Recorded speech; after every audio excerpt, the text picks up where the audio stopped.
3 terabytes. Eso es lo que genera en datos una persona promedio en Estados Unidos al día.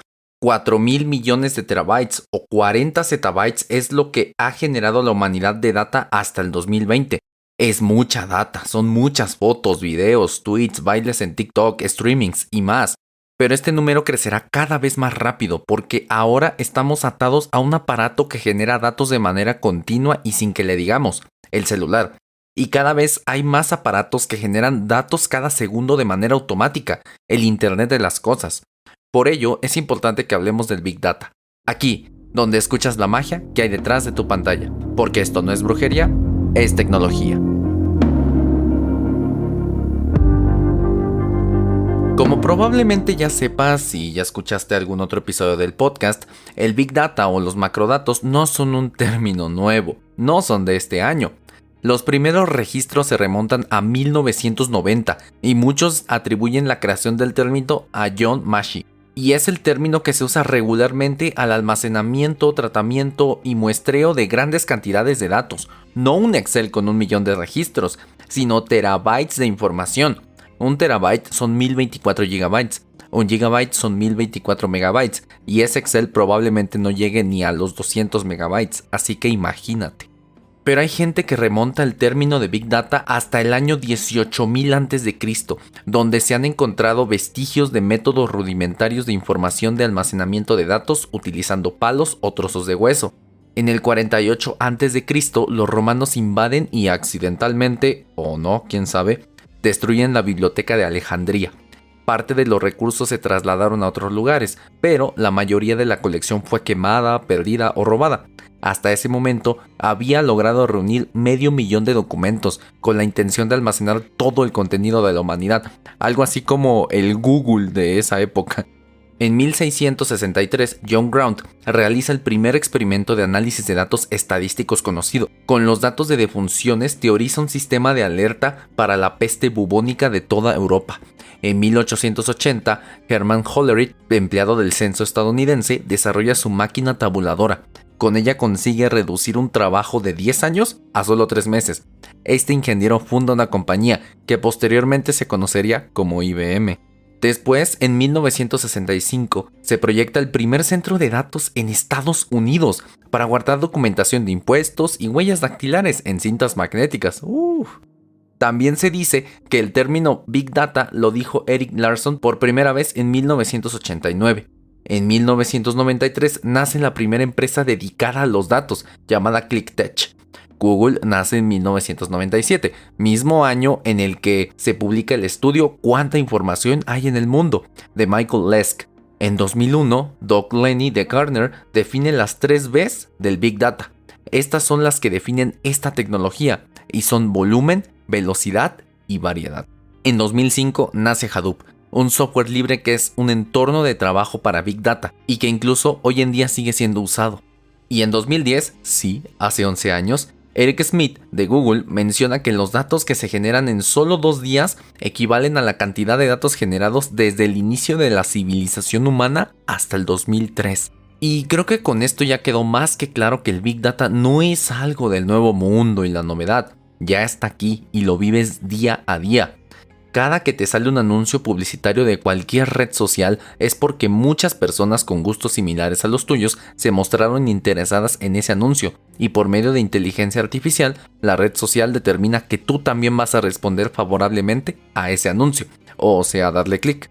Recuerda que las redes sociales ganan dinero cada vez que ves o que haces clic en un anuncio. Esto también se usa para recomendarte posts y videos y mantenerte más tiempo dentro de la red, generando un círculo vicioso de más dinero y más vistas, pero de eso ya hablamos la temporada pasada. Esta tecnología, o mejor dicho, conjunto de tecnologías, está siendo usada para todo. Muchas veces que un banco te rechaza un crédito es porque el ejecutivo te dice, el sistema rechazó su solicitud. Lo que pasa realmente es que una inteligencia artificial, basándose en los datos financieros de todos los clientes del banco, busca a los que son similares a ti y puede prever que no pagarás el préstamo basado en la información de otras personas. Sí, sé que estoy hablando mucho de IA, pero es que estas dos tecnologías se llevan muy bien. Y sé que es injusto que tu futuro financiero esté afectado por culpa de otras personas, pero pues esto también es un indicador de que deberías cambiar cómo usas tu tarjeta. Ese es un uso normal, pero también hay usos muy tétricos. Por ejemplo, en la política. No pienses en bots, que de eso ya hablé. Hablo de Cambridge Analytica. Este escándalo entre esta empresa y Facebook, donde la red social prácticamente permitió que se filtraran datos de gustos, preferencias y demás de millones de estadounidenses. Fue tal escándalo que Mark Zuckerberg, el dueño de la empresa, fue a comparecer ante el Congreso de los Estados Unidos, y desde ahí todos empezaron a decir que es reptiliano. No, no es reptiliano, solo no sabe manejarse muy bien con el gobierno y estaba nervioso. Pero bueno, tú también estarías así si en esa sesión se decidiera si cierran tu empresa o no, o si vas a la cárcel. Bueno, en parte esto fue culpa de los usuarios, porque uno de los métodos que se usaron para recabar los datos fue el uso de aplicaciones externas que pedían conexión con Facebook para funcionar. Usaron estos juegos web muy populares de test de qué color eres, qué princesa de Disney eres o qué personaje de tal serie eres. Además, en el test, los usuarios sin saberlo les estaban dando muchos datos de ellos de manera voluntaria a las empresas. Y pues la conexión con Facebook era el golpe final y ¡pum! Ya tenían todo listo. ¿Y esto para qué? Bueno, la data no sirve si solo se almacena, se tiene que procesar. Esto fue uno de los causantes de que Donald Trump se convirtiera en presidente, ya que se usó toda esta data para hacer campañas políticas súper precisas en Facebook e incentivar el voto a favor de este señor o en contra de Hillary, su adversaria en ese entonces. Eso es Big Data, el uso de toda esa información. Y no te creas, eso se viene usando desde antes. De hecho, la primera campaña política en usar Big Data fue la de Barack Obama en su reelección de 2012, y ganó. Claro, no usó trucos tan sucios, pero pues también usó Big Data. Un ejemplo menos tétrico son las películas interactivas de Netflix. Si viste la película de Black Mirror Bandersnatch, donde tú decidías el camino que tomaría el protagonista que se encontraba haciendo un videojuego, o la de la serie animada Carmen Sandiego, Robar o no robar, donde decidías lo que tenía que hacer la protagonista para resolver la situación. Entonces, sabes de lo que hablo. Si no, no te preocupes. Básicamente con el control o con tu pantalla táctil, en ciertas partes de la película podías ver unos botones y un temporizador que te presionaba a tomar una decisión rápido, de donde, dependiendo de la decisión que tomaras, la película iba a cambiar, generando historias y hasta finales completamente diferentes. Bueno, el mayor ganador de esto no fue el usuario, fue Netflix, ya que no solo generó un concepto muy interesante, sino que también aprendió más de sus usuarios, aprendió más de ti. Primero, quiero que entiendas algo. Las empresas tienen el derecho de monitorizar todo lo que haces al usar sus aplicaciones, todo, generando muchísimos datos. Te estás enterando, ¿verdad? Pues que no leíste el aviso de privacidad. Bueno, no te culpo, nadie lee eso. Netflix puso varias ponderaciones de acuerdo con los tipos de pregunta que te hacía en sus películas interactivas y de acuerdo con cuánto tiempo tardaste en tomar cada decisión, y toda la consecución de decisiones que tomaste puede determinar mejor tus gustos e incluso, como se mencionó en su momento, tu estado mental, si tenías depresión, tendencia a la violencia y muchas cosas más. Da miedo, ¿no? Todo eso se compara con la información de todos los usuarios y entonces te pueden identificar aún mejor, y su inteligencia artificial, sí, de nuevo, te puede recomendar las películas que quieras o que Netflix quiera. ¿Acaso creías que las recomendaciones son aleatorias o 100% basadas en tu historial? Bueno, luego hablamos de eso. Prácticamente todas las industrias usan el Big Data para crear los contenidos que quieren las personas. La música, por ejemplo, la usa para determinar qué patrones rítmicos o qué tipos de letras se escuchan más. Recuerda que Spotify sabe cuándo le pausas o cuántas veces reproduces la misma canción, que no te puedes quitar de la cabeza. Pero antes de que te pongas un gorrito de aluminio en la cabeza o de que tires por la ventana tu celular sin antes haber acabado de escuchar este episodio, también hay cosas buenas. Por ejemplo, en la misma industria musical se está haciendo algo llamado MER, Music Emotion Recognition, donde la investigación gira en torno a varias ideas respecto a la comprensión psicológica de la relación entre el afecto humano y la música. Una de las ideas centrales del REM radica en la capacidad de poder determinar mediante sistemas automáticos, ingresando diversos datos o señales musicales y variables, cuáles y qué tipo de emociones son percibidas desde las composiciones musicales. e intentan percibir cómo cada una de las formas de sus rasgos estructurales pueden producir cierto tipo de reacciones características en los oyentes. Loco, ¿no es así? En los deportes se usa para medir con precisión el desempeño de los deportistas de alto rendimiento y de su competencia, claro, y crear estrategias para mejorar, saber que hay que entrenar más o qué cambios hay que hacer. Amisco es un sistema aplicado por equipos de algunas de las ligas más importantes de fútbol de Europa desde el 2001. Consta de 8 cámaras y diversas computadoras instaladas en los estadios, que registran los movimientos de los jugadores y luego envían los datos a una central donde hacen un análisis masivo de datos. El resultado incluye una reproducción del partido en 2 dimensiones, los datos técnicos y estadísticas, y un resumen de los datos físicos de cada jugador, permitiendo seleccionar varias dimensiones y visualizaciones diferentes de datos.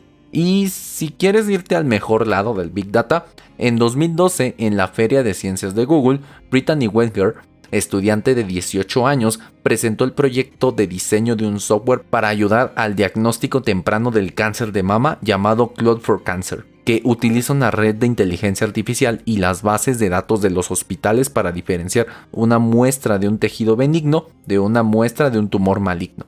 Y claro, Google se ha dado cuenta que puede detectar pandemias antes de que sucedan, con base en las búsquedas de las personas. La primera vez que se hizo esto fue con la pandemia de 2009 de la influenza H1N1. Detectaron que había un repunte de búsquedas de síntomas de gripa en determinadas ubicaciones que coincidían con brotes de enfermedad. Google lanzó la página Google Flu Trends, pero terminó siendo un fracaso por 2 razones.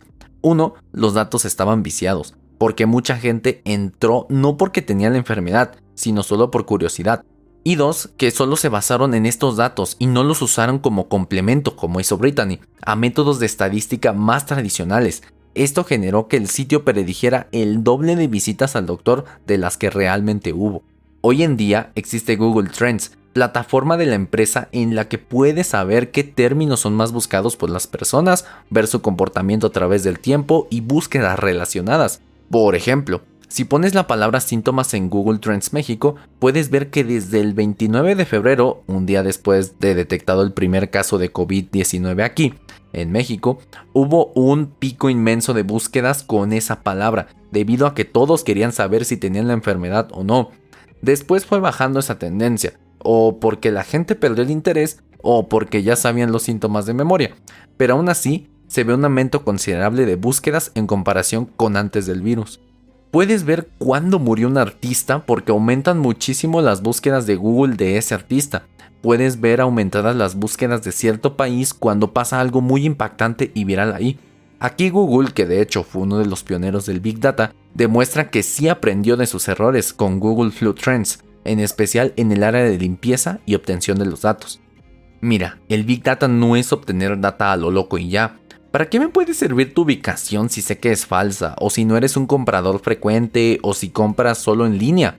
Ese es uno de los temas con el Big Data, ya que es necesaria la correcta obtención de los datos e incluso hasta una curaduría de ellos para su correcto procesamiento y su correo muestreo. Y claro, su uso. Todo esto es primordial para realmente decir que sabes hacer Big Data. Otro de los problemas del Big Data es su costo. Obviamente se ha reducido drásticamente con los años, pero sigue siendo más costoso que procesar small data o pocos datos. Y pues tiene sentido, porque requiere almacenamiento adaptado, otro software especializado en la búsqueda y proceso de grandes cantidades de datos. Y pues más poder del que usarías para buscar entre solo 1000 registros de clientes. Por ejemplo, para small data se usa por ejemplo MySQL normal, común, de toda la vida. MySQL es un manejador de base de datos relacional. Luego hablamos de ello, pero es algo parecido a un Excel con celdas relacionadas entre sí por un registro. Pero un comando es select *from tabla where cliente igual a Juanito, por ejemplo. No está optimizado para ser ejecutado dentro de terabytes de información. Se tardaría mucho buscando. Para el Big Data se usa Apache Spark o Apache Storm, Hadoop, Elasticsearch y demás.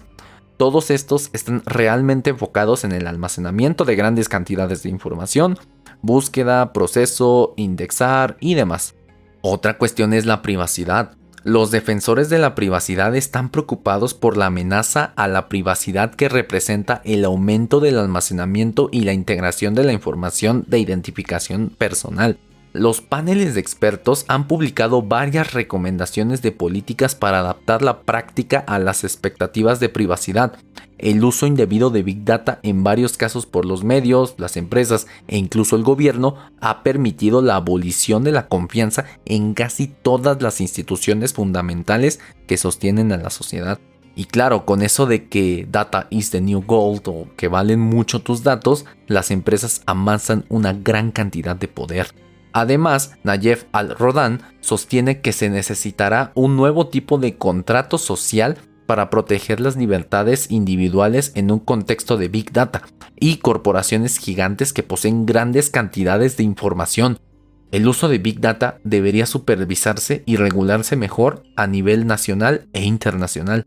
Y claro, hay muchos temas éticos, ya que como dije, data is the new gold. Pero claro, la data por sí sola no vale nada, pero si la sabes usar tienes un poder inmenso y como diría Spider-Man, un gran poder conlleva una gran responsabilidad.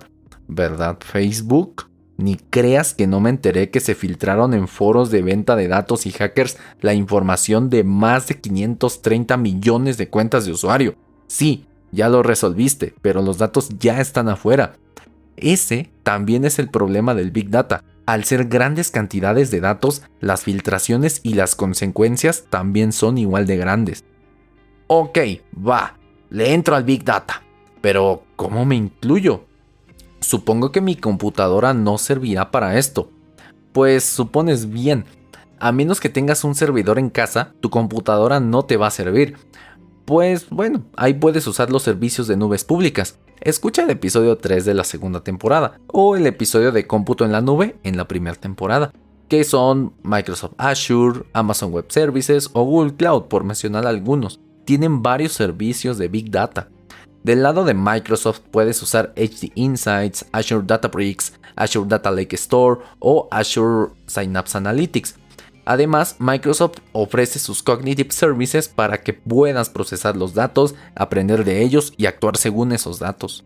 Con Amazon tienes Elastic MapReduce, Kinesis Firehose, Kinesis Streams que proporcionan una manera de transmitir grandes cantidades de datos en AWS, Redshift o Elasticsearch.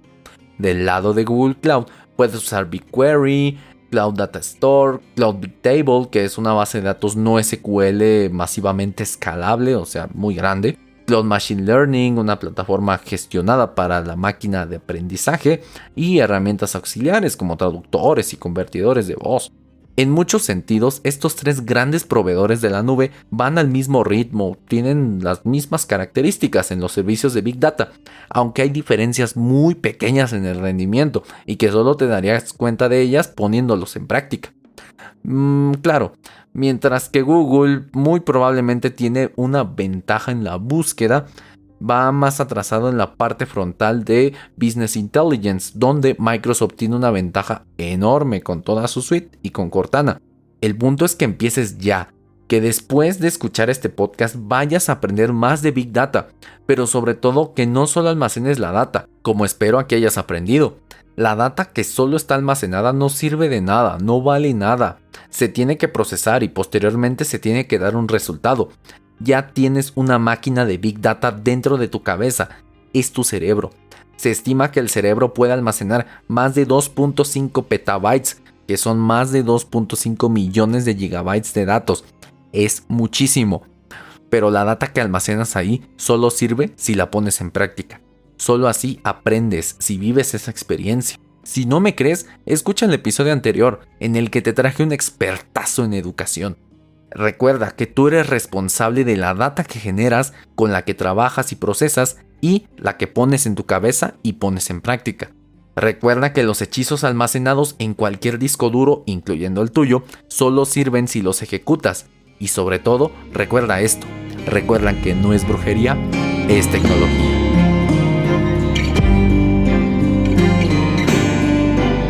Muchas gracias por escuchar este episodio. ¿Qué te pareció? ¿Qué opinas? ¿Qué piensas al respecto? Deja tu comentario en YouTube, Apple Podcast o en cualquiera de nuestras redes sociales. En todas estamos como @brujeriatech. Recuerda que la magia está en ti, en esos millones de neuronas dentro de tu cabeza. Ellas son las que crean la tecnología, las que moldean el futuro. No importa qué grado de magia hagas o en qué nivel estés, siempre hay algo nuevo que aprender y jamás es tarde para entrar a este mágico mundo. Mi nombre es Jesús Guzmán, desarrollador backend, especialista en nube, amante de la enseñanza, fotógrafo amateur de gatitos y anfitrión de este programa. Para hacer este episodio me basé en una muy buena investigación cuyas referencias te las dejo en las notas del episodio. Si aprendiste algo o si este episodio fue de valor para ti, por favor síguenos en tu plataforma de podcast favorita y en YouTube. Estamos en todas, y si hay una en la que te gustaría que estemos y aún no llegamos, déjanos un mensaje y pronto estaremos ahí. Recuerda que aquí cada jueves tienes un nuevo episodio donde podrás escuchar más sobre el mundo de la tecnología. Recuerda que la tecnología no es tu enemiga y tampoco hay que temerle. Hay que saber dominarla y usarla a tu favor y posteriormente aprender a crearla. Solo así podrás alcanzar el siguiente nivel de hechicería. Aquí te explico, desde cómo se hacen los videojuegos que tanto disfrutas hasta cómo se manda un robot al espacio. Aquí, donde escuchas la magia que hay detrás de tu pantalla. Porque esto no es brujería, es tecnología.